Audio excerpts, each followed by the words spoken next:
Okay, we are live. Hi, Julia. Hi, Aya. How you doing? Just fine. I have some food with me. I do too. Now, let's see. I can show you. It's a salad. Tahini, tomato, avocado. Okay. It's just romaine lettuce with radishes, but tahini, I took tahini, avocado, tomato, and I like puree it, and it's really good. Oh, it looks good. I bet it smells good too. Yeah, it's just like really simple because I love tahini. You can add it to anything, and it just makes things really good, I think. Yeah, I didn't get tahini this time because I didn't get to go to Rolla, which is where they have it. So I have meat with feta cheese and some tomatoes that I fried with the meat, but I also have these tomatoes here. Ooh, nice. So you have like a little two different kinds, like fried tomatoes and then like a more like the others are cherry tomatoes that are just raw. Nice. Very nice.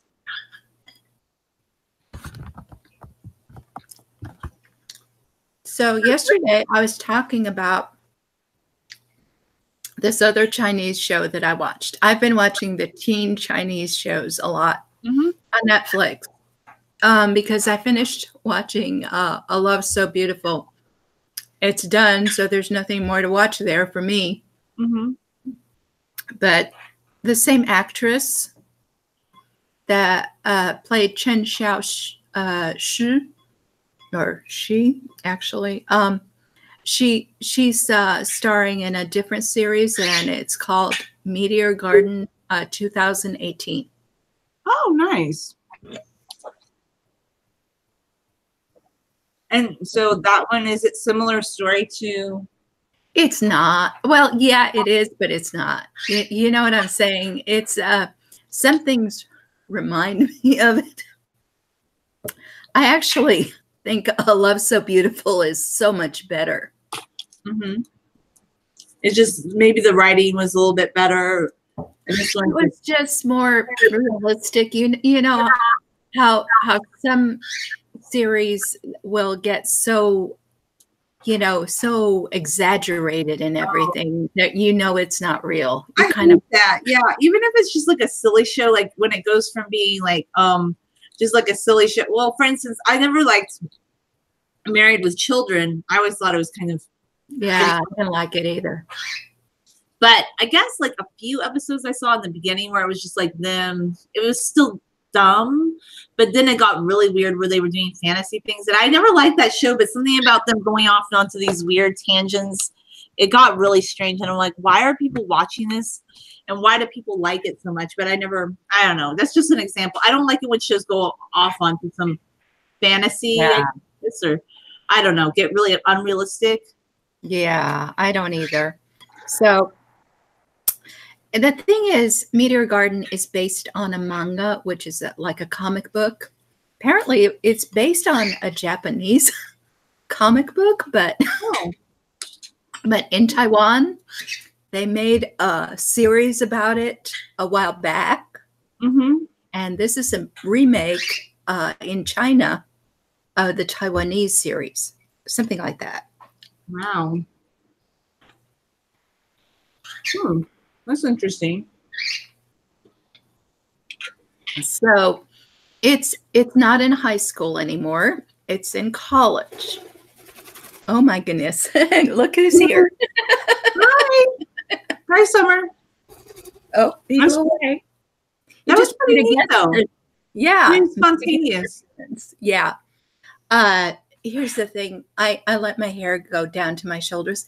If I had my hair up, he would have had a place to land, but he saw that all that hair was there. And so he landed on top of my head, but he knows that's not really a good place. So yeah, it's pretty cool.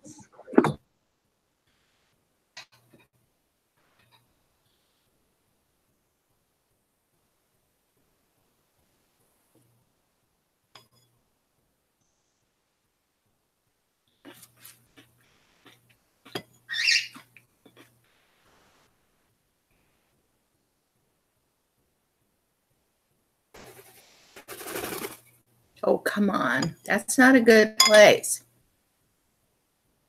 This is better. Okay, here we go. Here we go. Here we go.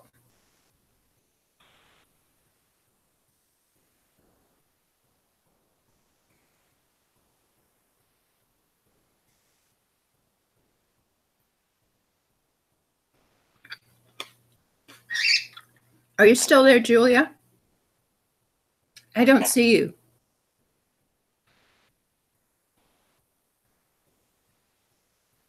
You've kind of, you haven't moved. I better find out what's going on.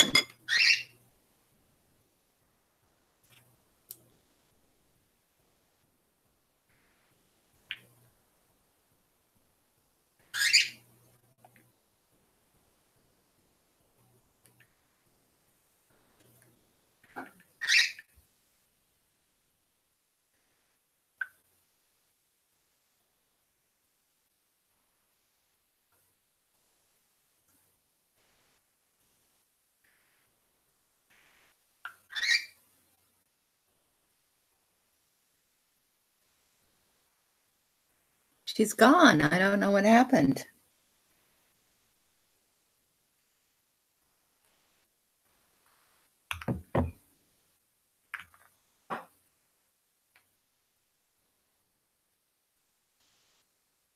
Well, I wonder if it has something to do with my internet service.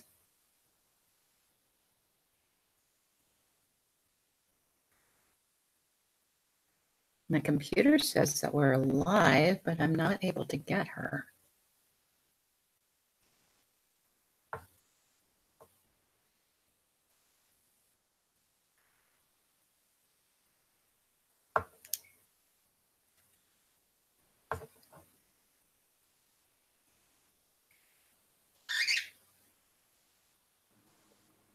Sorry about that. I had to.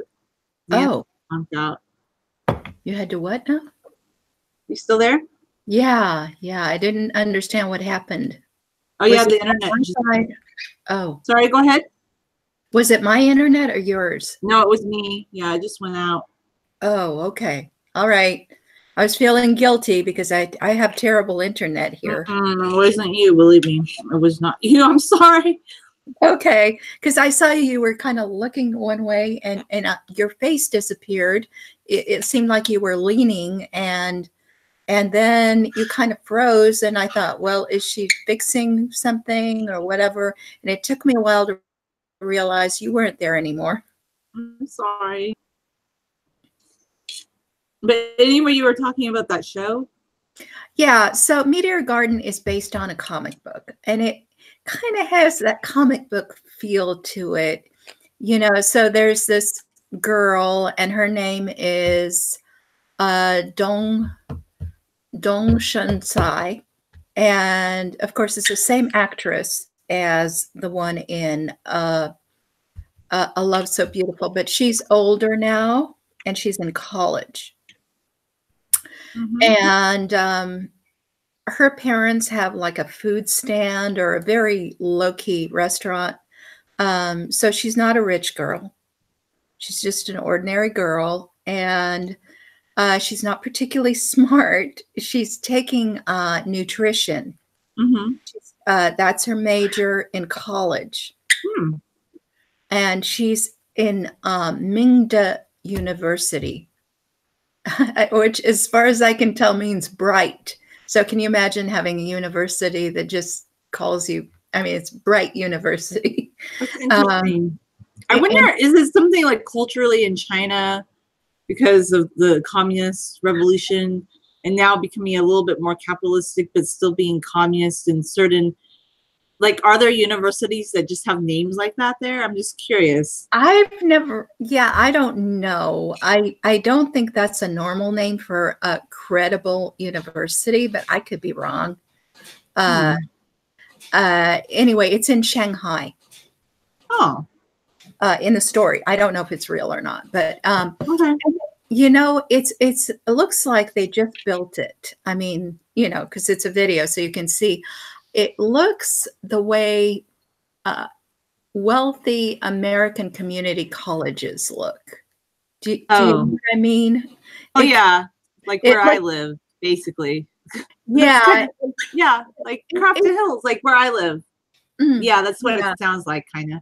Yeah, so the structures are nice. And there's obviously a lot of money went into building it, but it's so brand new, Yeah, like there's no history to it. It's just kind of like the new structure. And exactly. And on this campus, there is a group called F4, sort of like that key in your keyboard, F4. And there are 4 guys.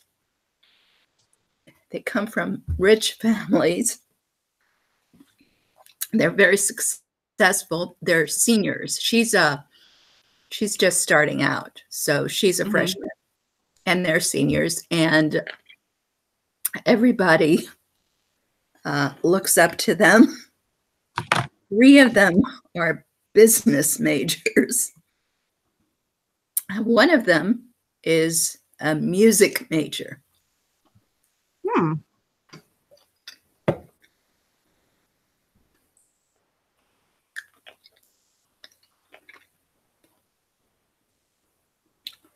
And anyway, it starts out where, because some weird foreigner guy was visiting the campus, there was a stampede. The F4 group were called there too because they are well known.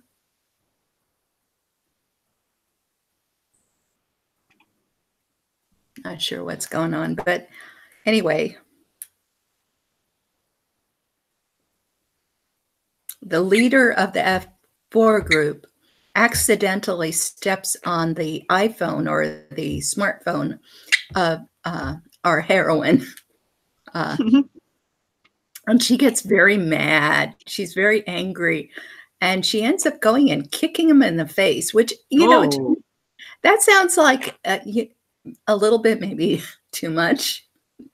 Don't you think? Yeah, a little bit. That's just like, wow. That's pretty.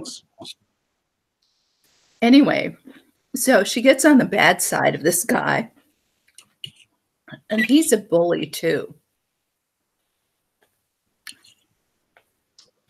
Sort of a bully with a heart of gold. He bullies people, but he might have maybe he's trying to do it for a reason that he thinks is good, kind of thing. Yeah, he thinks of himself as a good person, but he doesn't really behave very well. So in order to get back at her, he orders food from her parents and then he throws it at her. That's not very nice either, but she did kick him in the face. Yeah, I guess boy, they have like 2 wrongs make a right, but they don't make a right. It's just going wrong, it sounds like, from the very beginning. I didn't like any of that. I mean, I couldn't identify with either of those things, This doesn't even sound very Chinese in their behavior. I almost wonder, are they being influenced by I don't know, American movies, I don't know, there's stupid movies where they do stupid things. I don't know, because that just doesn't sound very Chinese, kind of. It doesn't, but it might be based on a Japanese manga, so. Oh, okay, maybe. Okay, that could be why. Anyway, none of that really made much of a dent in my thinking.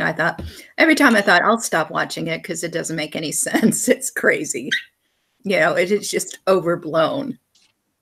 But anyway, the thing I was talking about yesterday wasn't any of all that. I was just talking about a friendship issue. So she comes into the university and she has a friend from high school that is also entering the university, and her friend's name is Li Jen, and they're both girls from modest backgrounds, and they're both studying, I guess, nutrition. And they have another friend who I'm trying to think what kind of fruit was it that he grows. I think it's bananas. His family has a banana plantation, but he's not considered particularly wealthy. He's better off than those two girls, but he's not as well off as Dao Mingsi, the head of the F4 group, or any of his. I have a weird question, and it's Okay. probably funny. Do they show the banana plantation? Because I think the latitude of Shanghai is too far north.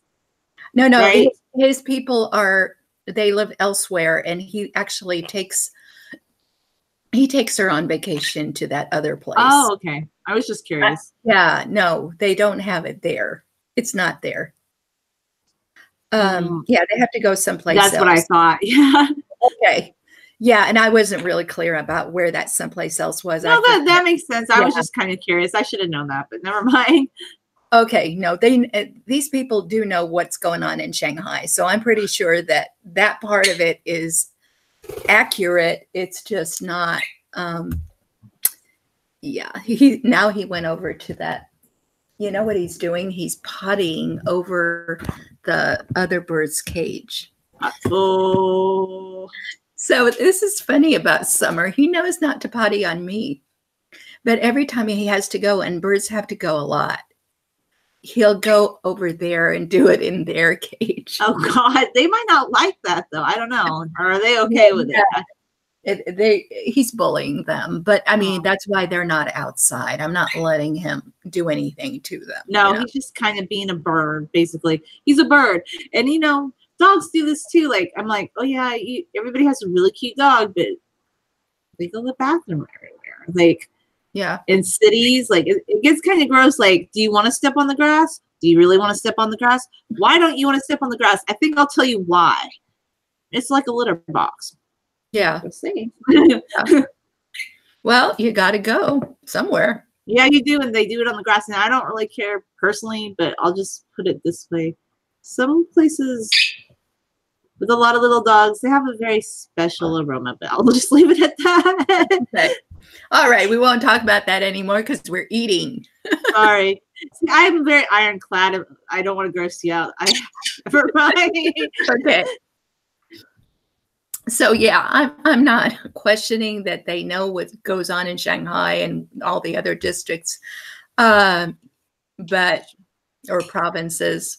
Mm-hmm. But so this other guy is probably kind of rich anyway too, but he's not like a macho man, and he is way lower down the power pyramid than those four guys in the F4.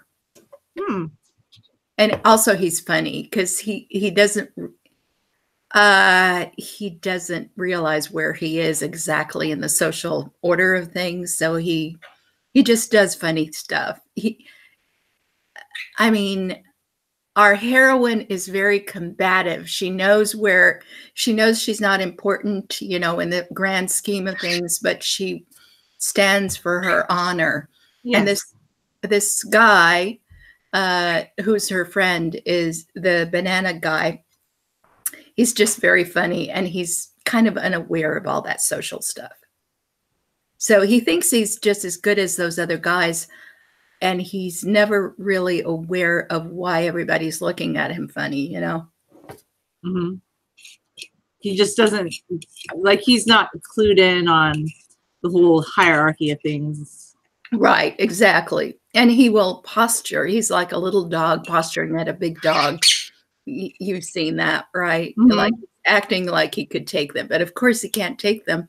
And they just laugh because they don't need to fight him. They just don't need to. Nope, they don't. Yeah, but the thing I wanted to talk about was the friendship between the two girls. Mm-hmm. So they are about equal in almost everything, and in fact, later on, the other girl says, "You're not pretty and I'm not pretty either." Now, of course, they're both pretty because they're actresses and, so, but they don't think of themselves as being particularly pretty or particularly smart or anything like that. But as a result of being kind of feisty, our heroine, Dong Shun Sai, rises up the social ladder, whereas her friend does not. And she tries to take her friend along with her. She invites her to, she's invited to a party that the F4 are giving to the girlfriend of one of them who has a birthday. And she was invited. So she invites all her friends to come. But Li Zhen arrives separately and can't get in because the invitation was not to her. And she tries to reach Dong Shen Tsai on her cell phone, but the cell phone, which is cracked, it's cracked because that guy stepped on it. But it works, but it also ran out of power right at that moment. And so Li Zhen ends up in the rain in a brand new dress that's very expensive that she bought on credit. They showed her buying it on credit. It's all about the cell phones in this. I wouldn't be surprised if this series weren't sponsored by the cell phone manufacturing industry. Might be, you never know.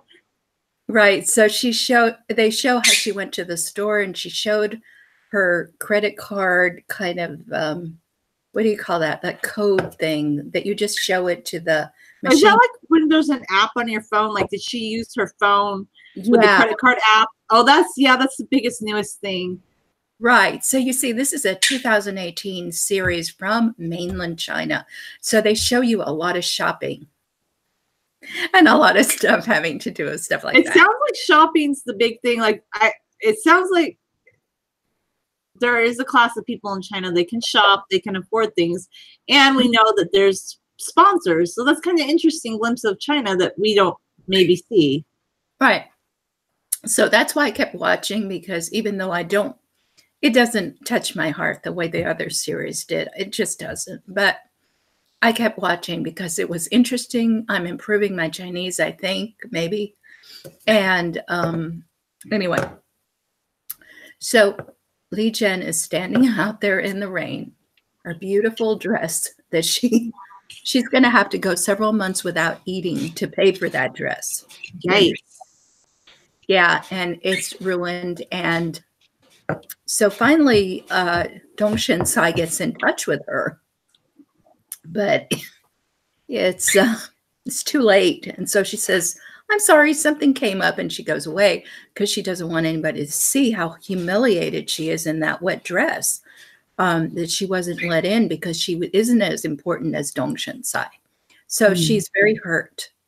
And a couple more things like that happen, and she holds a grudge, but she doesn't say anything. She's very quiet.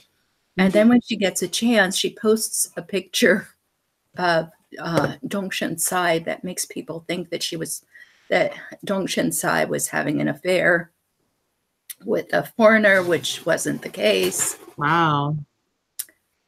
And the reputation plummets. And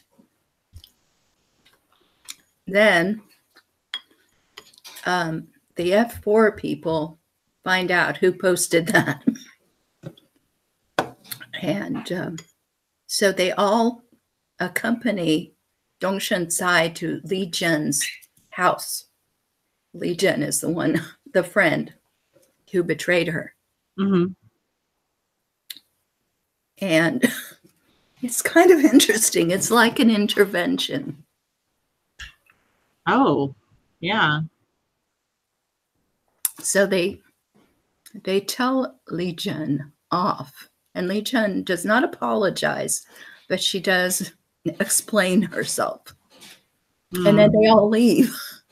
I kind of hate that when somebody doesn't apologize, but they explain themselves. Like, why? If you're not going to apologize, why even explain? I don't know. That's interesting. Yeah. Well, the next day, the whole school knows that Li Zhen is a bad friend. Yeah. The whole university. Wow. And they have a discussion of it in their, I don't know, nutrition class. Wow. This is so different than like American. Well, people would gossip about something, but they wouldn't have a discussion about it in class. That's interesting. No, this is about group work, actually, which is funny. because group work is something they do in university where my daughter goes to. I guess that's newer. When I was in college, there was some group work, but it wasn't quite like that. Like a little bit, but not to that extent. Maybe this is a newer thing. Are they pushing more group work? I don't know. I guess in American universities as well, from what your daughter is. Yes, they're definitely pushing it. It might be a commie thing. I don't know. But anyway, 4 of the girls, and 2 of them are really nasty girls who never liked either Dong Shun-sai or Li Jin. And they probably are more wealthy, and yet they don't get anywhere with the top guys. And they don't really understand why. So anyway, they're always trying to push a wedge between Li Jin and Dong Shun-sai. So they raise their hand when the professor tells them they all have to work in groups, and that was their group. And they say, we don't want to work in our group with Li Jin because she betrayed her friend, and she's not a good friend, so she probably won't be a good group member. Wow. And so it's just so weird. And the professor says, well, what does Dong Shun-sai say about this, since she was the one who was betrayed? And it's so funny, like everybody knows. Everybody knows everything. They like know everything. It's just like everything is out in the open. Wow. Right. So, because Dong Shun-sai has a heart of gold, and she cries easily and all that. She gets up and she says, well, it's true. Li Jin did post that picture, and she should not have, but it was all a misunderstanding, and I forgive her, and we're still good friends, and I want to work with her. Wow. And it's a very moving scene. I'm probably underplaying how moving it is. She was crying, and there was music, and you know what I'm saying. Sounds very, very moving. It sounds nice. But here's the thing. You remember that I posted a long time ago, like in 2015, I posted a thing about how you can't just forgive someone unilaterally. No, not really. You can't. I mean, it's not realistic always. I mean, you can forgive somebody if you want to, but you can't just be like, oh, I forgive you and all's forgotten. It's not realistic. Yeah. Right. So, I thought about that for a while, and I realized what's different in that scenario from the usual scenario where they tell you, oh, just forgive someone in your heart. You don't have to take them back, but just forgive them. Well, first of all, she is taking her back. She really does want to be her friend. So it is forgiveness. It's genuine. But the other side of it is that even though Li Jin did not officially say, I'm sorry, I apologize, she was sorry. And you could tell, the way she held herself. Every, nonverbal indications are better ways to judge how people feel than they're saying, I'm sorry, I apologize, now forgive me. That's not really an apology, is it? No, it's not. But you could see how Li Jin was shamed by everybody knowing what she had done. And so she actually had been publicly humiliated and punished enough so that it was okay to forgive her. Do you see what I'm saying? I see what you're saying. Like, I guess they're like, she already had suffered a consequence because of her behavior. So they're like, well, it's kind of forgotten in a way, but not really. It's interesting. It's not forgotten. She never said it's forgotten. She just says, I know that she did this. She should not have done it. But I also understand why she did it. And she talked about the dress and about how she caught a cold. Oh, that's one of the things I know how to say in Chinese. Gun mao is, well, gun mao or ta gun mao. It means I caught a cold. And the reason I know is because I had a lot of colds when I was in Taiwan. Oh, no.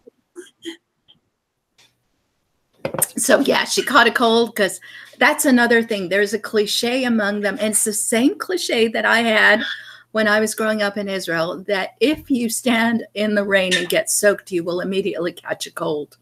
That really doesn't happen. But No, it doesn't happen. But I also sometimes too, can it be allergies? Like sometimes I feel like I am kind of allergic to certain things, like flowers. I may love them. Maybe it's an allergic. I don't know. That can be that too, you know. I don't know. I think it's just a cultural thing that you believe that you're going to get a cold, so you do. Yeah. Anyway, this happened several times during the series. Is that people, when they're upset, they stand in the rain and they catch a cold. That happens in movies too. Here, like it's all sad, and there's something about the rain. Like, why does the rain always have to connotate being sad or forlorn? Like, I don't know. My mom like has the opposite view of the rain. She's like, I like the rain. I think it's fun. I don't know, but I guess universally, rain is like sad. It's like the heavens weeping. It's very dramatic. Right. Okay. So anyway, she explains that she doesn't think her friend should have done this, but she also understands how her friend feels, and her friend's friendship is important to her. So she forgives her, and all is well. Oh, okay. Well, I guess if she's willing to move on from that and it's all well. My only question is like, I don't know, how often do we really feel that way? Because I've been thinking about that recently too, like just with friends in the past where, yeah, we start talking again, but there'll always be like a certain thing, like with certain friendships, and I might like that person, but after so many years, and just this certain thing always comes up again, and it always comes back to something that this person doesn't like that I do, like a certain part of my personality. I don't want to be like, I can't forgive them anymore, but it just gets to the point that I've just grown weary of always being critiqued that they don't like a certain aspect of my personality. Like with this one friend, and I'm just like, I don't know, it kind of makes me want to talk to them less. And it's not that I hate this person and I don't like this person, but it comes to the point like, well, we don't really mesh as friends, it feels like sometimes. That's all. Like, I'm like, I'm not saying you can't forgive someone, but maybe sometimes you can just let a friendship go a bit, and I don't know. But in this case, I guess they really wanted to still be friends with each other. Yeah, well, it was very, a lot of times we drift apart from a friend and we're no longer friends, but nothing bad happened. Mm-hmm. And that's different.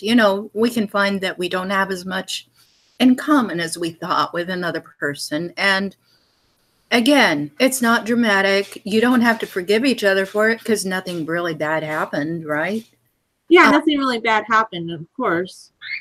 But when something dramatic happens, you feel as though you will either, hate this person forever or forgive them, that it has to be either or. And maybe that's not really true either, I don't know. But what I was interested in is the concept of the intervention, which happened prior to the forgiveness. Yeah. I have to go and check on Bo, but I don't want to sign out or anything. So you go on and talk to our viewership and see if anybody's actually have you shared all of this with I did share all this actually, and what was I gonna do? So when you go check on Bo, I might just okay. I was gonna get something really quick, but I guess I can just wait for a minute and keep talking because I don't have any more coffee anyway. But yeah, I'll keep talking. So I'll let you go check on Bo. And what can I talk about? Let me think. I guess I could just talk about friendship. It might not exactly relate to the show, but maybe anybody in the live chat, would they like to share, like, was there a time in a friendship when you felt like you could forgive someone, not that you forgot what they did, but you could just forgive them? I don't know, like shows like this are interesting because I'm just thinking about like friendship in my own life, like people I've been friends with. And it's not that I always drift apart from people, but there are some friends you just find after years, it's not that you don't like that person anymore. It's not that you didn't enjoy good times you had with that person. I had a really interesting friendship just with one friend where we're very close. Like we can have this very close, strong relationship. In fact, I don't know, just one aspect of our friendship was like we did a lot of things together, but it just came down to like recently she didn't like when I talked about like my feelings being hurt, but it was okay when she did and I would listen to her. But I realized something, like, and this has been like with me in friendships, I can never confide in a friend if I feel down about something.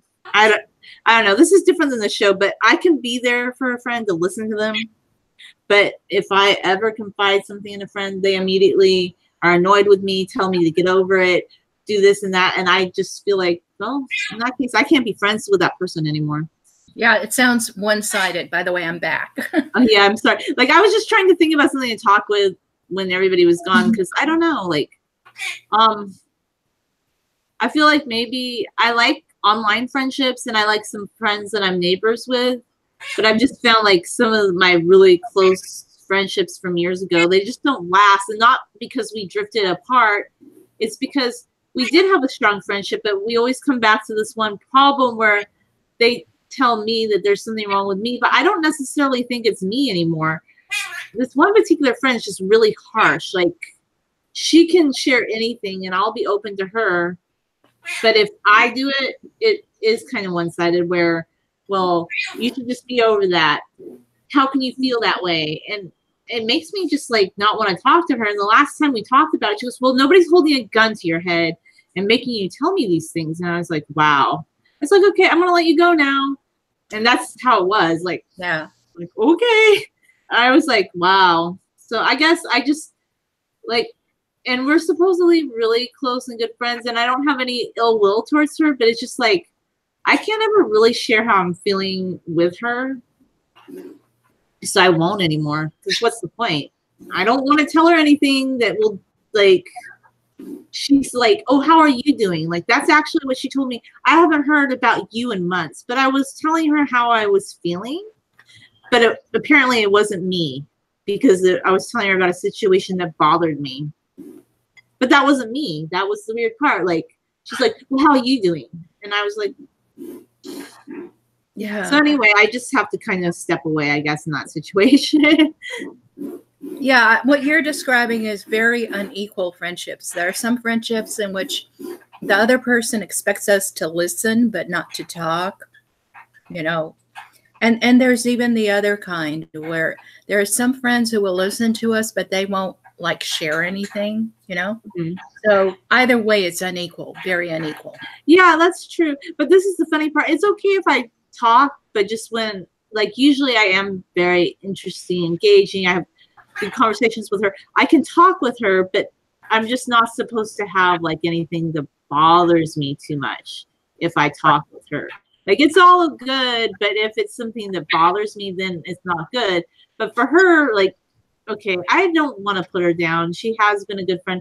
But for years, I would just sit there and I would listen to her, like when she had a lot of tumultuous things that bothered her. And I never judged her like that, but she really like judged me. It just was kind of bad. In a way, we don't mesh, I think. I think that's all it is. She's a good person, but I feel like just we keep coming back to this one problem where we don't mesh. And we can't just be like casual friends, right?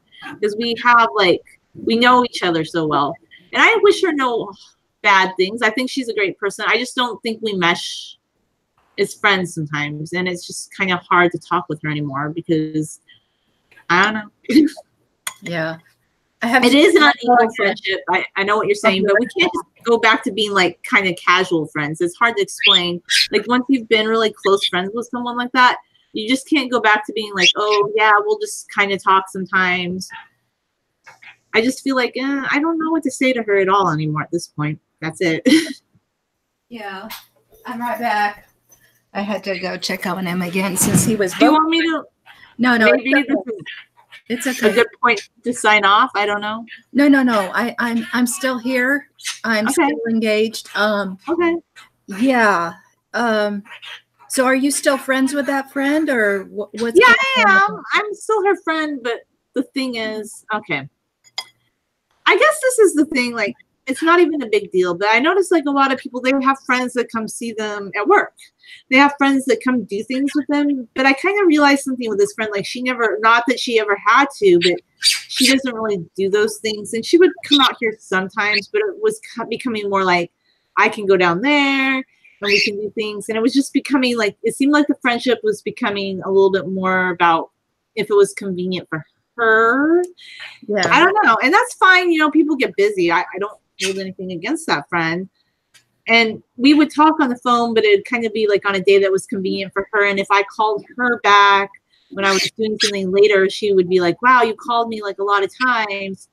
But it was okay if she did. I don't know. It was kind of unequal. And I'm just going to leave it at that. I think she's a great person, but it just seems like in friendships, I think I make this mistake where maybe I let people put their needs above mine. And that has been a classic thing that I've done for a long time. So I think now we're just we're friends, but it's just, we're not really engaging with each other much anymore because I don't know, we live distance from each other.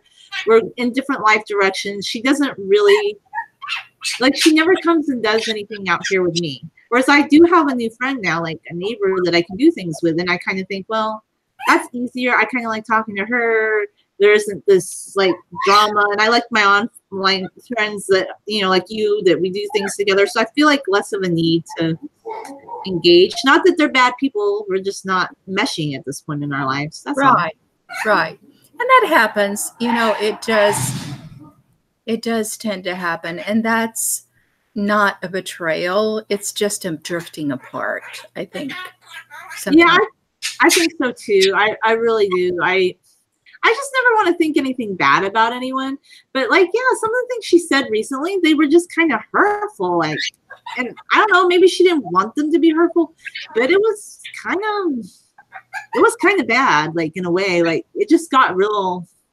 She always says that she's just honest, but some of it was like, wow, like you're really blunt, and I know that's how you feel, but wow, like, but okay, this is what you get if you ever tell someone. Like, to me, that's why if something bothers me, I like to resolve it on my own and not really tell people as much. And I think that works better for me because I don't really like or feel that people can make you feel better. This is just how I feel. Like, I like to listen to people maybe or talk about history or just interesting topics like we do, but I wouldn't really go to a friend about something bothering me because usually people's reactions don't help me and they don't make me feel better. And it's not really a good way of solving a problem. But that's just my take on friendship, you know? Yeah, I understand. By the way, if you could lower the gaze of your camera so we can see your eyes. Yeah, that's better. Yeah. I think can't really see if it's, let me see if it's working. But yeah, I was just trying to think about something to talk about when you were going away. That was about it. That's all I was like sharing. Yeah. No, that's a good segue. I mean, the thing is, sometimes, many times, we drift away from other people because we're not in the same place, whether it's we're not in the same physical, geographic space, but sometimes it's we're not in the same, you know, our mind frame is different and we drift apart. Maybe we had something in common once, but now we don't anymore, so we drift. And that usually doesn't lead to anger or people feeling they need to either take vengeance or forgive, because it just happens, you know? Yeah. But where somebody actually hurts another person, whether it is by physically attacking them or breaking their cell phone or ruining their reputation, you know, that's another one.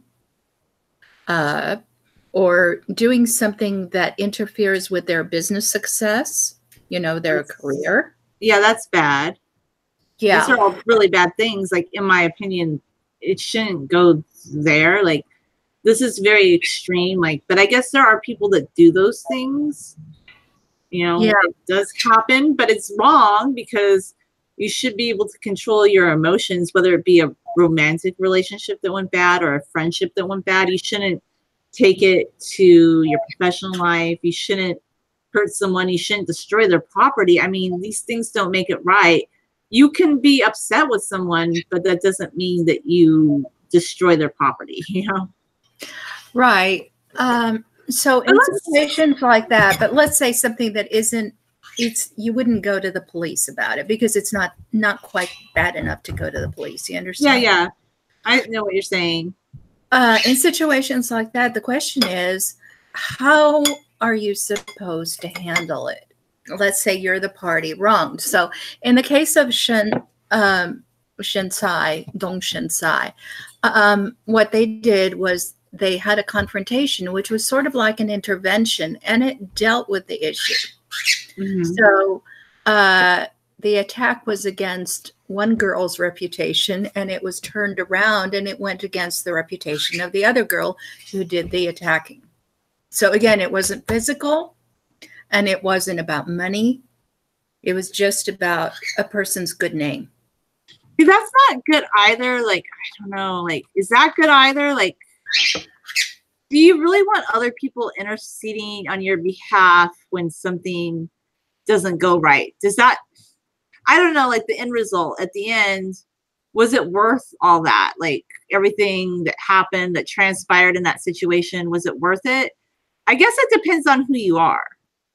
I know in my case, like, okay, I don't know, just my own situation, like I've just, usually things don't ever really bother me like at all, like personally, but like I did have a situation recently where I like someone, they kind of led me on a little bit, and then I regret confiding in people about that, right? Because it wasn't really to my benefit. And it's kind of similar like with a friend, like I just regret that I said anything to a couple of people about it. It didn't make the situation better.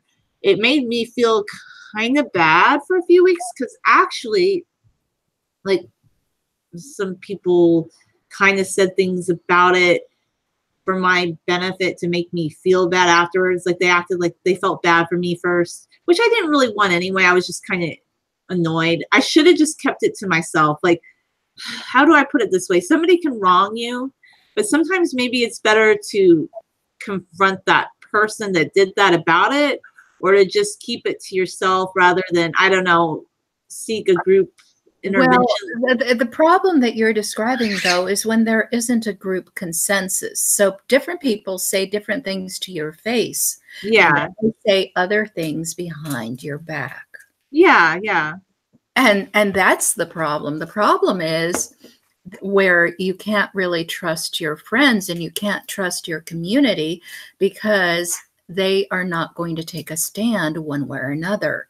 They're going to be your friend when you talk to them, and they're going to be the other person's friend when they talk to that other person. So that makes me think, like in a situation like that, I would just, if something does bother you, you could confront the person that did that, or just keep it to yourself. Like in my, well, I don't see how that helps with reputation damage. I mean, let's talk about Dong Shinsai. Let's say she had done nothing and she was this, sweet little thing. She's hurt. Everybody on campus is throwing things at her and being mean to her because they believe she slept with a foreigner. Not that I'm saying it's bad to sleep with a foreigner, but this must be a really, really bad in China. I didn't know that. That's interesting. Yeah. So, okay. Well, I mean, it would be a one-night stand, really, but if it happened, but which it did not. Okay. I mean, she actually did get drunk. This happens every once in a while in the series. She was drunk and he took her to his hotel and let her sleep it off. But that's all that happened. Okay. This is not even the point. Okay. I don't care. I don't look down on her because of what that happened or whatever. Yeah.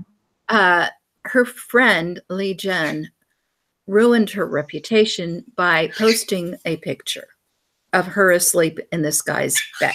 Okay. Yeah. That's that they had slept together when they had not. Okay. So I would call that defamation of character. Okay. Yeah, that is for sure in that case. Okay. So I do not believe that you can fix that by just being kind and saying I don't care. I know that might be the Stoic position, and I've been hearing a lot from Stoics.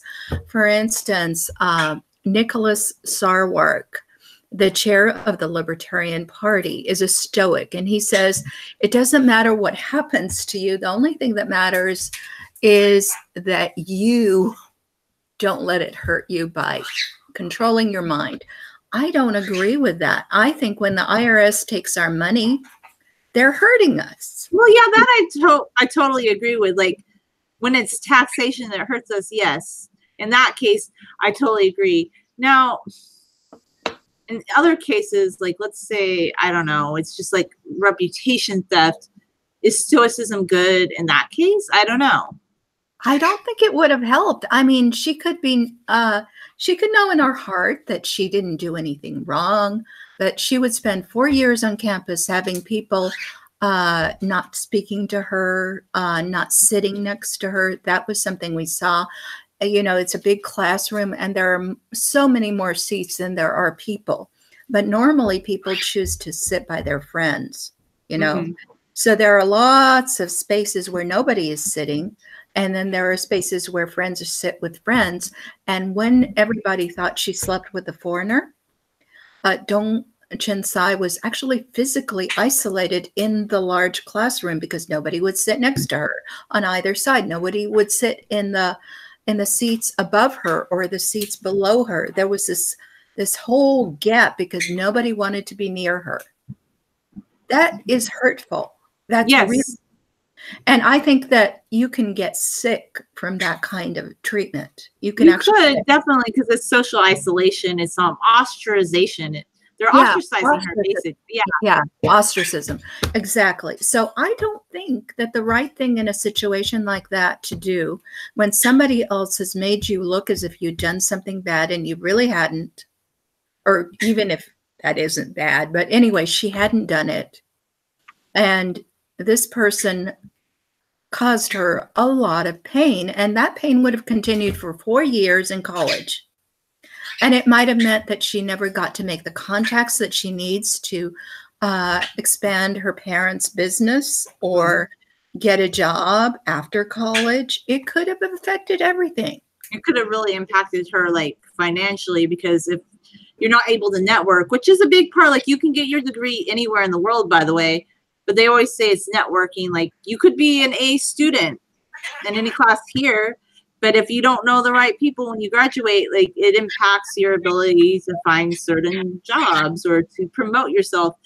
You know, it can make an impact who you know sometimes. Yeah. So I think it's right to fight for your reputation, especially when it affects every aspect of your life, your business, your personal life.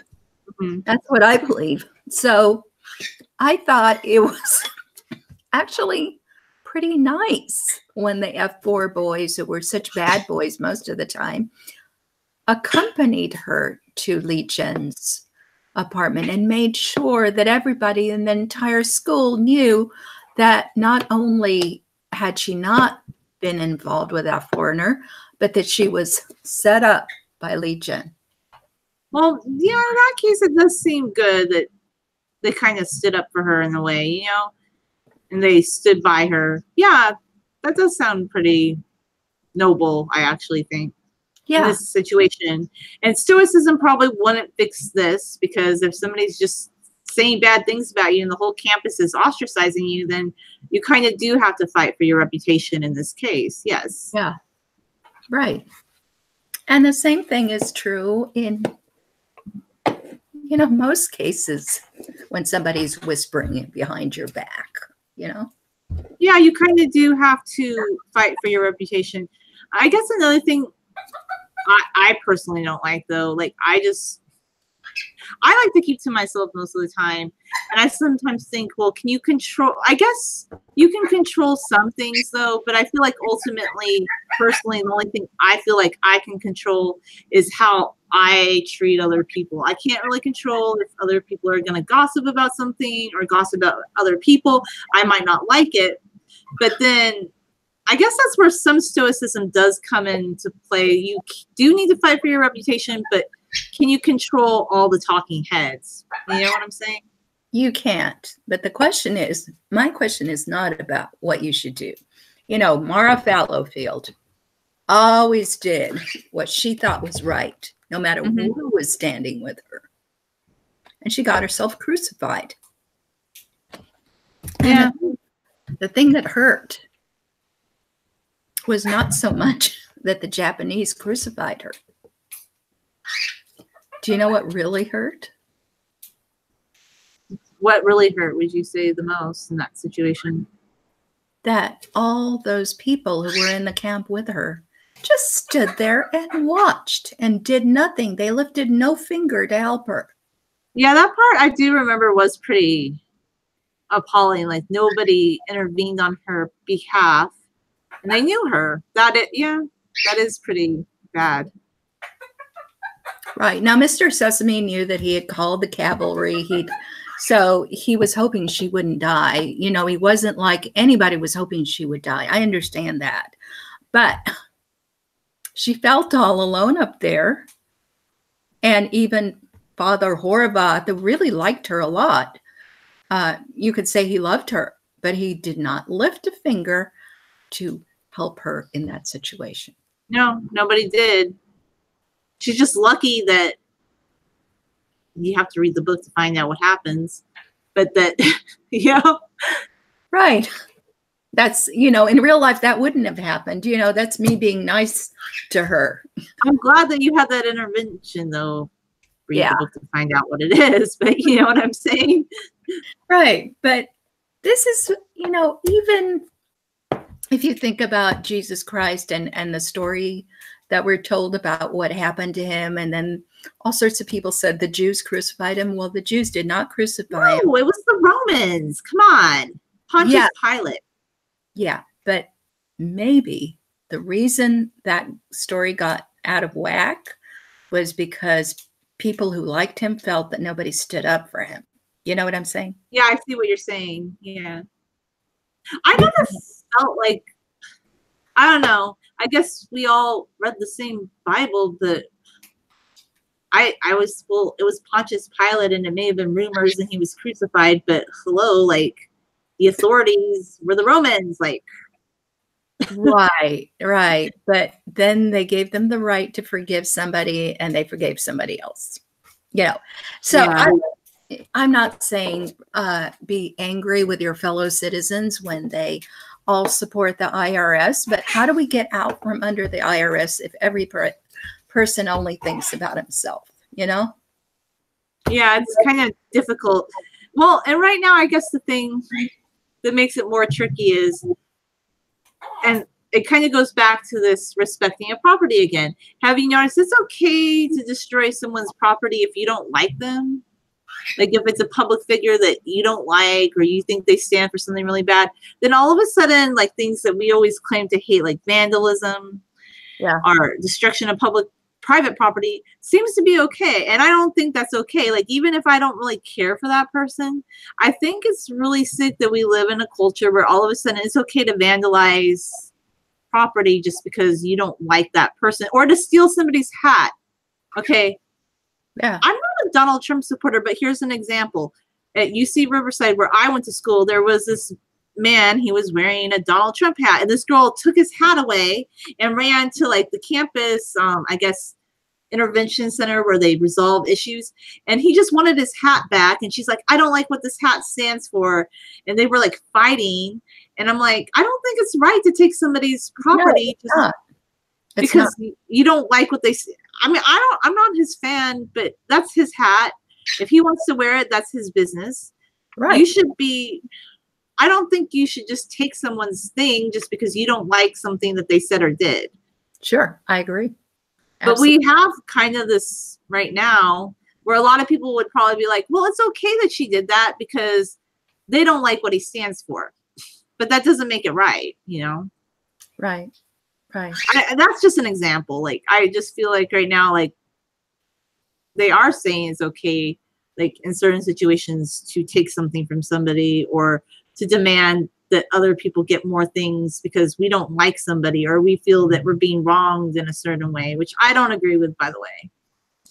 Yeah, no, I agree with you 100% about that. But when somebody does something to your reputation, whether it's your personal reputation or your business reputation, and that person is much more, has access to more resources than you do, or for some reason, the powers that be favor that kind of speech versus any other kind of speech. What actually is open to us as a recourse? I mean, a moral, correct, legal recourse. Well, that's a good question, but I also think eventually, like, the truth will kind of come out. Like, if you can state your case. I think if somebody's kind of using a certain political climate to do things that are not right, that wouldn't be condoned in other situations, I think you just have to keep speaking the truth and fighting for your reputation. Or maybe you can get a boy band to help you out. Oh yeah, like you could get a boy band to help you. Well, here's another example. I don't know why I'm so interested in this. I was never a Muslim, but I follow like Mimsy vids and video vids, and they basically talk about how they left Islam, and people come to their page all the time and keep telling them that they're Fox News and they're this and they're this and they're this, but really they're just educated people who are now agnostic and they don't agree with religion, but people are really hateful towards them. And some liberal people say, well, we need to just accept certain religions, and that certain religions are all about peace, but they wouldn't give that pass to, let's say, like some conservative Catholics. Why do we give, I don't know, like, why don't we treat everybody with the same, like, why is it that certain people get special rights over others? I don't know. I guess there's obviously a power differential, and some of it is government based, but some of it is not. It's just socially based, the same way that the bullies in high school get to be bullies, Yeah. I just think, like, we don't really respect, how do I put it this way, free speech anymore as much, or it seems like it's okay for some people to say whatever they want. But I'm trying to stay also a little bit away from the politics too, because I feel like, yes, you do need to be politically invested, but I feel like certain powers that be want everybody to feel depressed, sad, and downtrodden for their own political gain.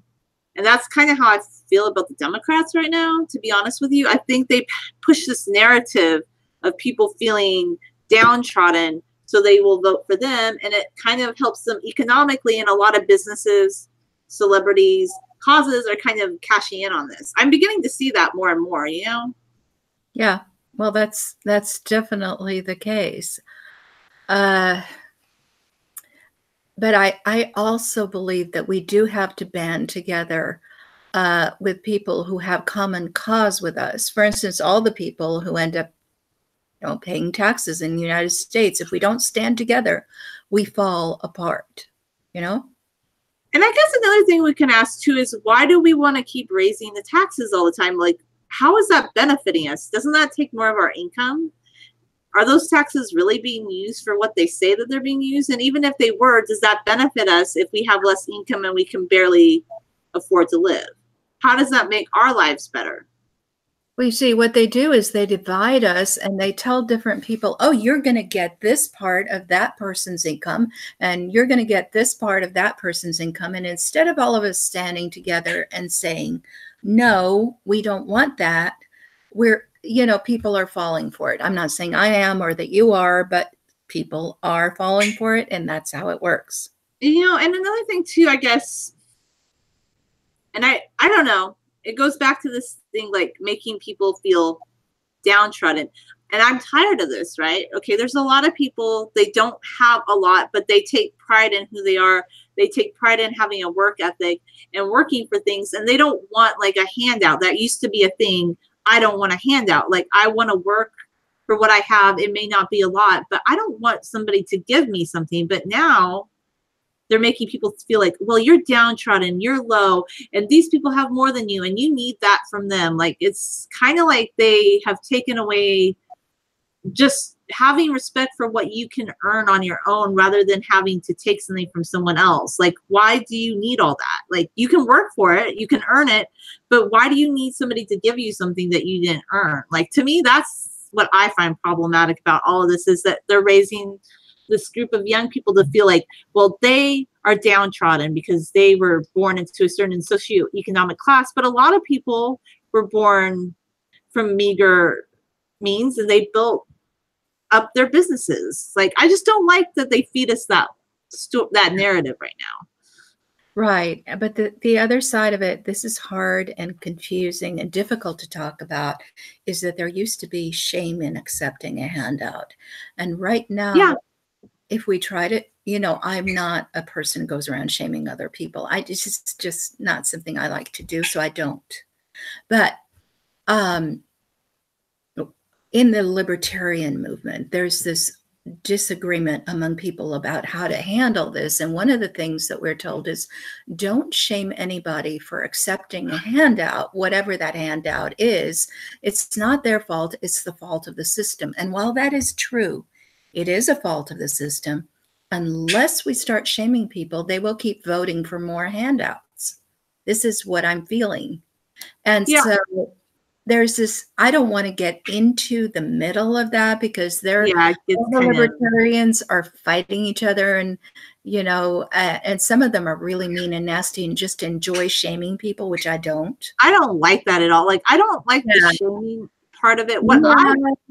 But if people become shameless, and that's really what's happening, then one of the ways in which we prevented this from happening, it's unraveled. The social fabric is already unraveled, and nobody is.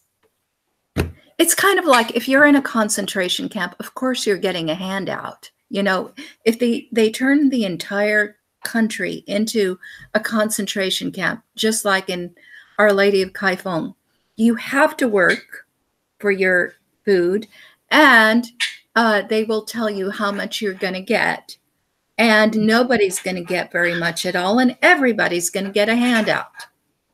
You know what I'm saying? No, I know what you're saying. Like, it's kind of like they're creating a system where we are becoming more dependent upon the powers that be, whereas they're taking away individual liberty to determine what you want to do and how you want to live your life, et cetera, Right. And by the time everybody's taking a handout, it's too late. You see what I'm saying? I see what you're saying. Yeah. Like, we need to. So it's not that I want to shame people, but whatever happened to just being able to earn something on your own merit, your own ability? Why is it that you need someone to give you something? Like, what if we just instilled like the ingenuity to want to create things again, rather than want to raise taxes all the time to do this, this, and this? Well, the question is, Julia, the real question is, what is the mechanism by which we instill values in people? And I don't know the answer, but I don't think it's completely individual.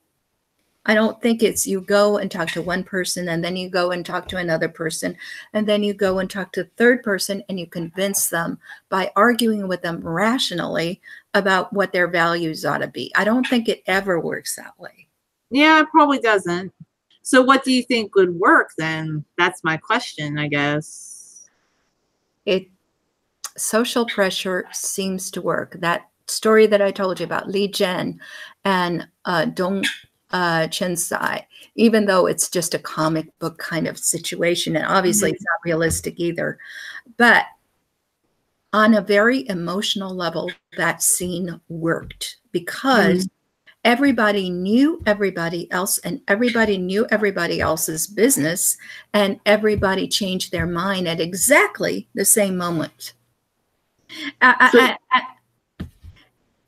if your society is small enough, and we grew up as hunter-gatherers in very small groups. In those groups, somebody did something that they should be ashamed of, everybody knew about it immediately. And Mm-hmm. they immediately had a consequence from that. The problem, the larger society gets, the more people can be fooled about the merit of each individual. Yeah, that's kind of true. So I guess the question is, in 2019, as we become more of a global society, and how do we mitigate all that? Like, how do you, I guess, Well, do you know what the Chinese are doing, right? yeah. They have this social credit system. I don't like it. I don't like it at all. But what they're trying to do is every time you do something, you get either a merit or a demerit on the social credit, and it's all electronic. Huh. And you get too many demerits, you can't go to the store and buy things.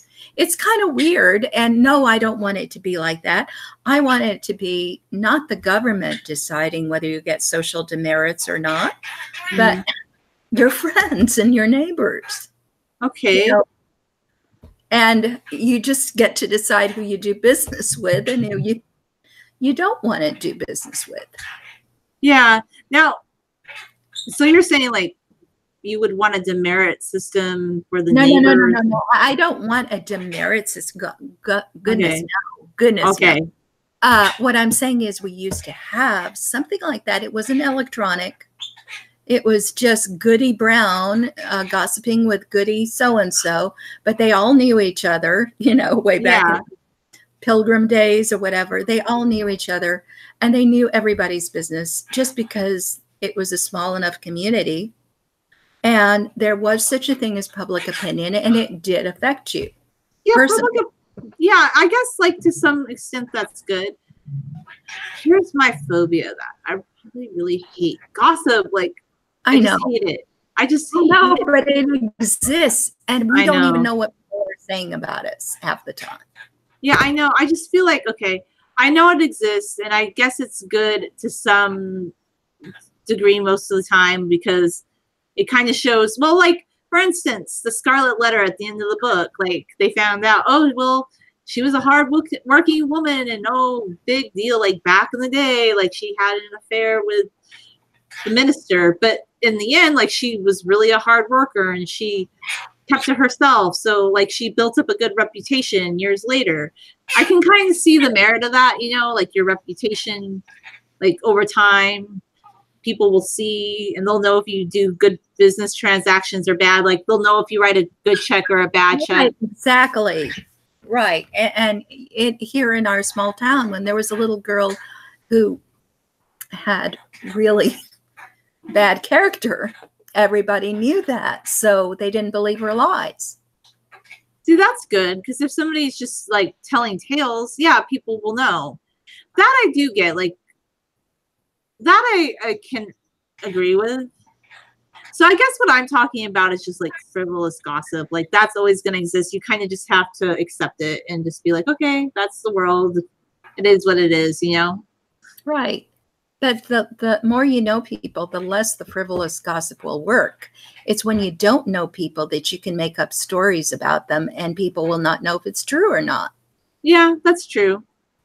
I see what you're saying. Like, but it kind of would go back to people having to interact with each other more in a small community unit, as opposed to just like, oh, you don't know your neighbors now. You kind of would have to go back to being more neighborly again. I think it's a question of how we organize ourselves. Mm-hmm. And how do you think we could organize ourselves more effectively? Well, I don't know. They say that even in New York City, people live in neighborhoods and they know the people in their small neighborhood. Anyway, yeah. Norma Ephron said that. Yeah, that's true. I don't live there, so I've never lived there. It depends. Like, everybody says all New Yorkers are mean, all New Yorkers are rude, but it might not be everybody. It might just be in general that if you're out walking, you're not going to be like, hi, how are you to everybody? But I can see, like, if you're living in an apartment or like a house, like an area with houses, you might interact with your neighbors a little bit more. And then by chance, by daily interaction, you would get to know those people. I do see that happening. Right. And there was somebody said it's important to design buildings so that people who see each other often are come in through the same way instead of everybody coming in through the same way. Make it less public, even if they live in an apartment house. Make it so that your closest neighbors better than people further away. So when somebody shows up in your hallway, if they're a stranger or not. Whether they're supposed to be there or not. Yeah, well, I guess that kind of makes sense, living in a bigger city. I don't live in that big of a city, but I see like this change. Like, we don't really like it, by the way. Like, just this change where we were kind of more rural. We had all these orange fields, but they told the people that own the orange fields, because of like different diseases, you need to cut down your orange trees. They devalued the property, and a lot of people are just selling their orange fields, and it's horrible. And you know what they're doing right now instead? They're selling them to people who are coming in and buying them, and they're building all these warehouses, and some of them are just empty. And That's somehow, yeah, it's really horrible, and it's driving up like the property value, but not in a good way. It's like inflated. It's very strange what's happening. And more people are moving here now. And the driving, that's the one thing I really hate. Like, it always used to be very friendly, very small town. People were very relaxed. But now they're going down Redlands Boulevard acting like it's a freeway, cutting each other off. And you never used to see some of this like a decade ago. I just don't know. I guess this happens, but I don't like that. With the population climb, people are just becoming rude. I don't know how to change that. I think Nassim Taleb does have an idea about this. I'm not sure if I agree with him, but I'll just run it by you. Okay. He thinks that scale is really important. And he thinks that towns should get to decide who gets to buy property in that town.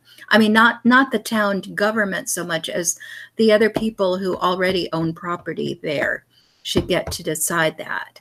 And so maybe what we need is not immigration control on the federal level. Maybe we should let that go.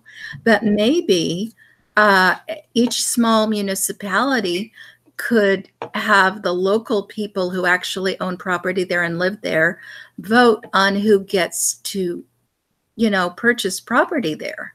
That might be fair. And I think they kind of tried to do that, by the way, here. Like 10 years ago, I saw some of that. Like, they were like, we don't want to cut down the orange groves. We want to keep them. We want to keep more open spaces. But then all of a sudden something changed where it was different people on the city councils, and they cut them down anyway, and they sold them. So I think they tried, but then I guess people sold out because they got so much pressure. Like, oh, there's this type of disease in the orange tree, we need to sell it. Or the oranges aren't the quality that people like here in California.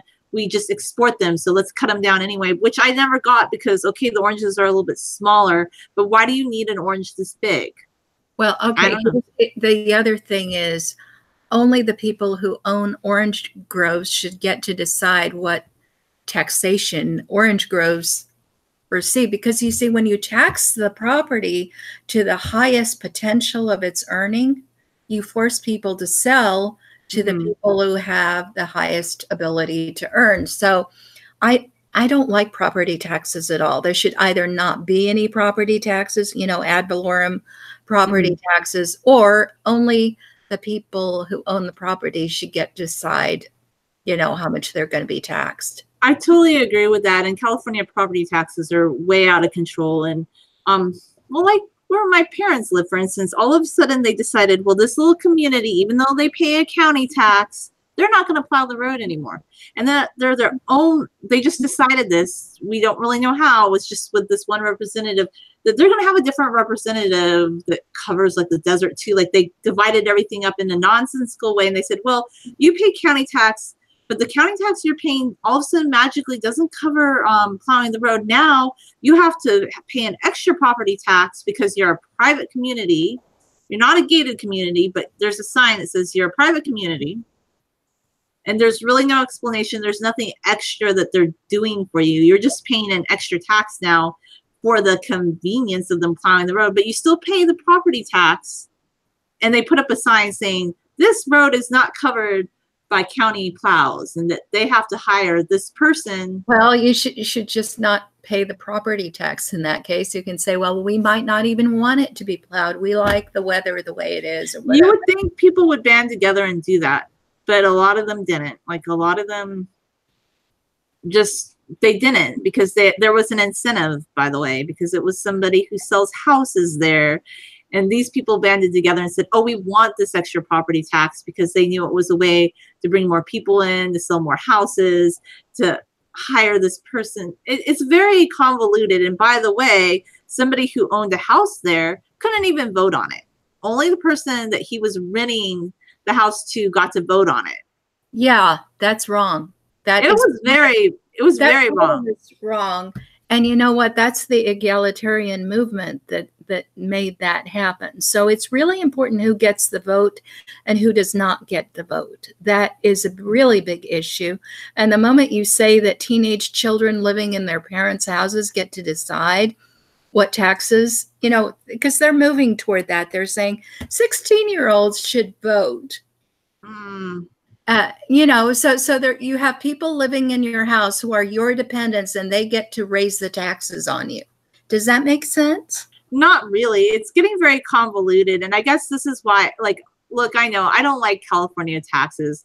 I like living here, but our tax laws are ridiculous. And the amount of property tax we pay is ridiculous. I heard a woman yesterday telling her son, well, I can't really let you borrow this money because I have to pay my property tax. It's like that bad now. Like, property tax really hurts people here. Like, it's a lot of money. It's no joke.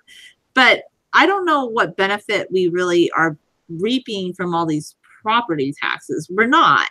There's certain people that benefit, but it's definitely not most citizens that live here. But the thing is, the election process is being completely manipulated by giving the wrong people the vote. And we're not allowed to talk about that. Yeah, you're right. If we don't talk about that, we'll never fix things, because we're not going to be able to go up to somebody who has a completely different interest from the property owner, and who is not a property owner in that district or what, you know, in that taxing unit, and get him to vote with us. It's not going to happen. And then another thing I think we have to keep in mind is, are we going to a point where they just don't want people to own property anymore? Then who else is going to own a property? How is society going to function? Like, there is a hierarchy to society, and I don't always think that's a bad thing. Like, I don't understand, like, what kind of society are we headed towards if they just think everybody that owns this amount of money should pay lots of property tax, but everybody else should just get a big tax credit? Like, how are we going to sustain our society 80 years from now? I guess that's my question. Well, we're not, but that's obvious. The only question is, how do we change that? And the only way I can see of changing that is having responsible people band together. And if we can't even confront our friends when they do us wrong, how are we going to get together and change the way the government runs? We probably won't. I would like us to. It's really tricky. So, like, do you have any ideas about what we could do to improve things in the next year, I guess, locally? Well, locally, what I would tell people is band together. For instance, if there's a police force anywhere in your locality, and it goes after like 17 people on a certain day, and it's, you know, just to raise money. Those people should band together. They shouldn't each hang separately. They shouldn't each be fined separately, and each one of them think that their case is different. You know, if that's what's happening, they should say, these people are not serving us. We're the public. They're not serving us. Something should be done about it. They should be cited. If you have a school district that is raising the taxes all the time, and doing it by getting people who are not property owners to vote against the property owners, all the property owners should get together and work on changing the voting laws so they won't be that way. You'd have to go to city council meetings and really push for these things, I think. Well, they might have to go to state meetings because right now the way the states are is they tell you what kind of local governments you can have. Yeah, they do. And it's, well, like in California, it's very bureaucratic. Like there's county, city, and a lot of people don't understand it because it doesn't make any sense. Unincorporated, incorporated. It's pretty convoluted. Yeah, but right now, even our local county government doesn't get to decide what county taxes are levied. That's wrong. It should be on a local level. Of course it should be. The irony was Jerry Brown, when he became governor, well, he's left now, as Gavin Newsom said, well, I want to give more local control back to local municipalities. But I think I saw actually less of that happen. But right. whatever.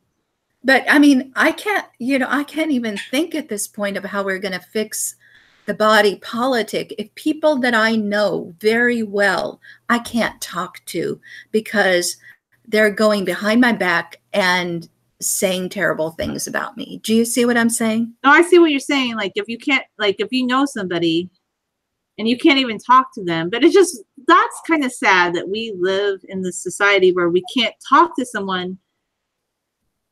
It's very troubling, I guess, you know? Yeah, because if we can't fix our families and our friendships, we're not going to fix the government. No, probably not. I would like people to maybe wake up a little bit more on this taxation issue and realize, why do we need to pay all these taxes? Do they really benefit us, you know? And maybe we should get together at the state level and say, no, we don't. We can do that once we have coherent families. Right now, husbands and wives are not voting as a block. Children and parents are not voting as a block. Employers and employees are not voting as a block because they are being told that they have divergent interests. Mm-hmm. Do you see what I'm saying? I see what you're saying. Like that's why you like the idea of like a family having one vote as opposed to many votes that cancel each other out, right? Right. Yes. I do see what you're saying in that case. That does make sense. So maybe what you could do is like at libertarian events, you could expose this viewpoint. Like, I don't know. Like, have you thought about that? I'm doing that right now by talking to you. Hopefully I get what you're saying. I do agree with you on this. Like, I don't disagree with you because I'm like, well, yeah, like families, they get a lot of benefit. Well, like with the tax code as it is, if you have kids and you're married, you get a big tax credit, a lot. I don't know if that still happens, but it seems like it does to some cases. And you all get your own vote. Yeah, so there should be a little bit more coherence to the voting. If everybody votes, then your vote counts for nothing. So it's really important to find out who is voting for what and how the little units, the local units are. So for instance, we have a sheriff's department, and the sheriff's department used to protect us from the highway patrol here. Yeah. But then the sheriff got in trouble, and now the highway patrol is using that to pilfer us. You understand what I'm saying? I see what you're saying. So basically, it sounds like you don't, like your law enforcement right now is being handled by the highway patrol, or you don't. There's something weird going on. And the thing is, unless we all get together and complain about it together, we're all going to hang separately. Yeah, I see what you're saying. Like, it is important, like, we start talking to people and discussing these things more. How are we going to make headway, though? Like, because right now everybody says our biggest problem is Donald Trump, either loving or hating him. And then now, I don't know, like, how are we going to get people to realize that's really not our problem? I don't know, but I used to be part of a group here, and they always said, your local sheriff will protect you. So they went after the sheriff. Well, and then now you don't have one, and then who's going to protect you? I don't know. Well, I'm not saying we don't officially have one, but this one, you know, the whole system has been broken down, is what it is. Yeah, it sounds like, these are tricky things, and I'm gonna be really honest with you. This is why a lot of people become politically apathetic, because they're like, well, it's all messed up anyway. Why should I vote? Why should I do this? I'm just gonna go shop. I'm just gonna go do this. And I never used to feel that way, but I can kind of see now this is why people become politically apathetic, because of the dysfunction. So how are you going to convince people who have become politically apathetic We can't do it. I can't do it on the national level. But we can talk about it here, of course. Yeah. And I do like the idea that a family would have a vote as opposed to everybody just voting separately. And that's interesting. Like, I like that you put it that way. It is a good point. Right. So I'm just going to put out these ideas. Obviously, people don't like it. It's not going to happen because I'm just one person, you know. But you never know. Like, somebody might agree with you. It might resonate with someone. Like, I don't know why certain videos pop up on my radar, but like there'll be certain things like I just am like, oh, that's really interesting. It has nothing to do with me, but then I'll see other people are agreeing with them, and it kind of brings an issue to light that I never thought about, you know? I don't know. So maybe, you never know. Maybe if you do these live streams and you're talking about it, there might be someone that will listen, and you never know who might think about it. Right. And the other thing is we have people who are fellow travelers. They agree with us on everything, but then they hate us. And so instead of, you know, two people who agree on everything working together, you know, to bring those ideas to the front, it has to be about some petty little personal disagreement, you know? Yeah, it's kind of dumb. And by the way, all right. We always talk about, well, we love everybody, and all these like positive energy movements. Like, we accept everybody, but that's not really true, because guess what? Some of the people who expose, like, we accept everybody, we love everybody, when it comes to their mom, oh, I'll just put her in a care facility, or their neighbor. Do they help their neighbor? Do they talk to their neighbor? Do they really? I mean, I think they expose, like, we care about everybody when it makes us look good, like it's a reputation thing. But when it comes to our actions, we don't really do those things. Like, we're kind of for ourselves, but we pretend to be so magnanimous, but it's not true. Yeah. Yeah. I found that the people who talk about kindness all the time are the least kind.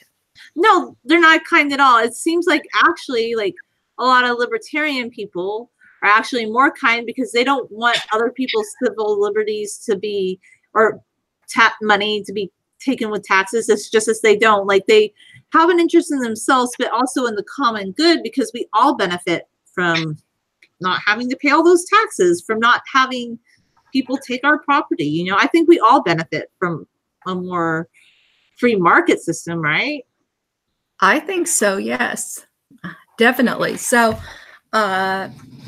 I think that probably my time is up. Bo's we've probably taken you away from Bo too long. Poor Bo. Sorry.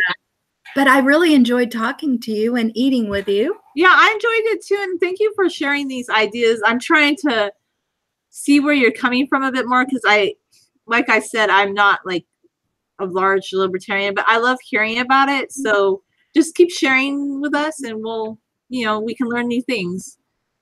Yeah, definitely. So I'll see you later. Okay, bye. Have a nice day. You too.